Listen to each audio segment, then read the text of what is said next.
হযরতে লোকমান আলাইহিস সালাম ওনার সন্তানকে নসিহত করলেন, ওয়াজ করলেন, উপদেশ দিলেন। অনেকগুলি উপদেশ দিলেন, তার মধ্যে একটি আয়াত আজকে খুতবাওয়ালা তুলে ধরেছেন এবং এই আয়াতের মাধ্যমে ওনার সেই উপদেশগুলির মাধ্যমে এত সুন্দর উপদেশ ছিল যেগুলি আল্লাহ রাব্বুল আলামিন আল্লাহ আবার কোরআনে এগুলা দিয়েছেন। সবাই বলুন সুবহানাল্লাহ। লোকমান আলাইহিস সালাম সন্তানকে এত সুন্দর উপদেশ দিয়েছেন, এত গুরুত্বপূর্ণ উপদেশ দিয়েছেন যেগুলি রব্বুল আলামিন আবার আমাদের জন্য আল্লাহ কোরআনে দিয়েছেন। সবাই বলুন সুবহানাল্লাহ।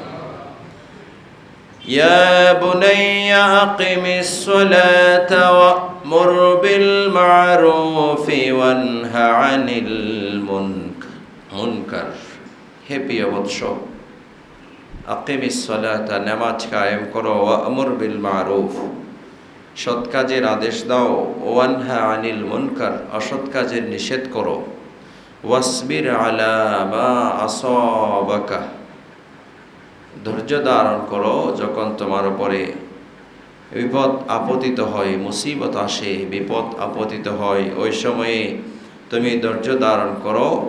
ইন্না যালিকা মিন আজমিল উমুর, বিপদে ধৈর্য ধারণ করা এটাই সাহসিকতার কাজ।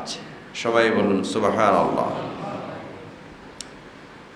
নিজের সন্তানকে আমরাও বিভিন্ন উপদেশ দিয়ে থাকি, বিভিন্ন উপদেশ আমরাও দিই।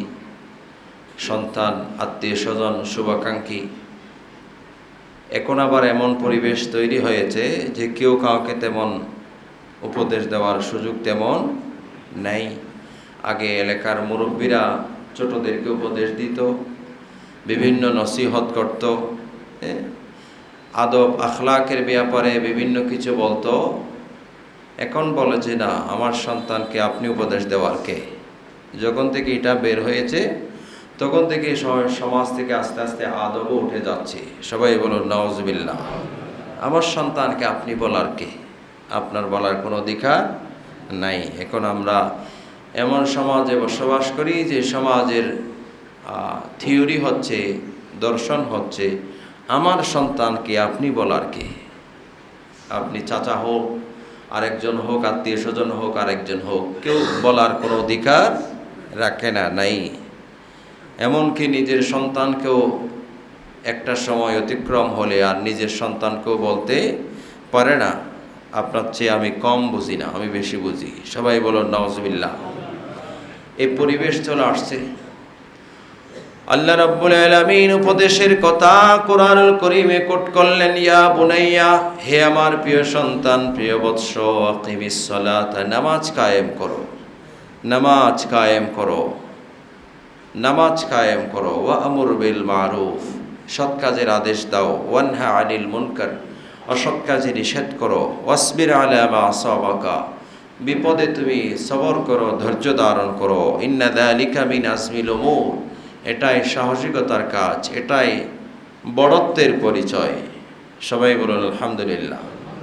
আমরা মনে করি যে আমরা উপদেশ দিই, যে অনেক সময় দেখা যাচ্ছে সন্তানকে উপদেশ দিই, তোমাকে যদি কেউ কিছু করে তুমি তার ডবল প্রতিশোধ নিয়ে আসবা, তার দ্বিগুণ প্রতিশোধ নিয়ে আসবা। আমরা মনে করি এটাই বড়ত্বের কাজ, এটাই সাহসিকতার কাজ।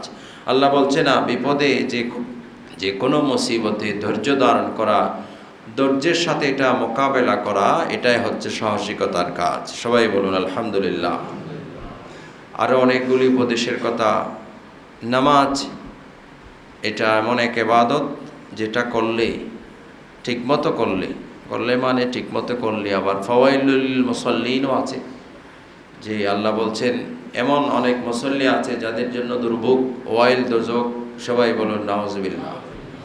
যদি ঠিকমতো করা হয়, যে নামাজ আল্লাহ যেভাবে করতে বলছেন হুজুরি কলব নিয়ে, সেভাবে যদি নামাজ আদায় করা হয়, যে ব্যক্তি নামাজ পড়ে, ইন্নাস সালাতা তানহা আনিল ফাহশাই ওয়াল মুনকার, নিশ্চয় নামাজ অশ্লীল এবং মন্দ কাজ থেকে বিরত রাখে, দূরে রাখে, বিরত রাখে। অশ্লীল মন্দ কাজ থেকে নামাজ বিরত রাখে। এখন যিনি নামাজ পড়ছে তিনি মন্দ কাজও করছেন, অশ্লীলতাতেও আছেন, শুধু খাচ্ছেন, ঘুষু খাচ্ছেন, আরও বিভিন্ন কাজকর্ম করছেন, এবাদত নফল এবাদতও করছেন, ফরজ না শুধু নফল এবাদতও করছেন। এরকম বড় বড় অনেক অফিসার আছে না, তাহাজ্জুদও বাড়তে না, তাহাজ্জুদ নামাজও বাদ যায় না, ফজর পরে এশরাক পর্যন্ত বসে থাকে। এদিকে মাগরিব পরে আওয়াবিন পরে একদম এশারের আগে আগে বের হয়। এরকম বহু আল্লাহর বান্দা আছে, কিন্তু হারাম ছাড়ে নাই। সবাই বলুন নাউজুবিল্লাহ। হারাম ছাড়ে নাই, প্রকাশ্যে হারামে লিপ্ত আছে। তাহলে এটার দ্বারা বোঝা যাচ্ছে ওনার নামাজ যে ওনার ভিতরে কোনো প্রভাব বিস্তার করছে না। এটার প্রমাণ হচ্ছে উনি নিজেই, যে উনি হারাম ছাড়তে পারছে না, নামাজ পড়ছে, তার মানে নামাজ তাকে প্রভাব বিস্তার করছে না। নামাজের কোনো প্রভাব তার কাছে, নামাজের কোনো প্রভাব তার কাছে নেই। তিনি হারাম ছাড়ে না, নামাজ পড়ে, তার কাছে নামাজের কোনো প্রভাব নেই, নামাজের কোনো ফলাফল তার কাছে নেই, নামাজের মাধ্যমে যে উপকার হওয়ার কথা সেটা তার কাছে নেই। বোঝা যাচ্ছে যে তিনার নামাজগুলা কবুল হচ্ছে না। এটা হুজুরি কলবে হচ্ছে না, এমনি এমনি পড়ছে, দেখা দেখি পড়ছে। সবাই বলুন নাউজুবিল্লাহ।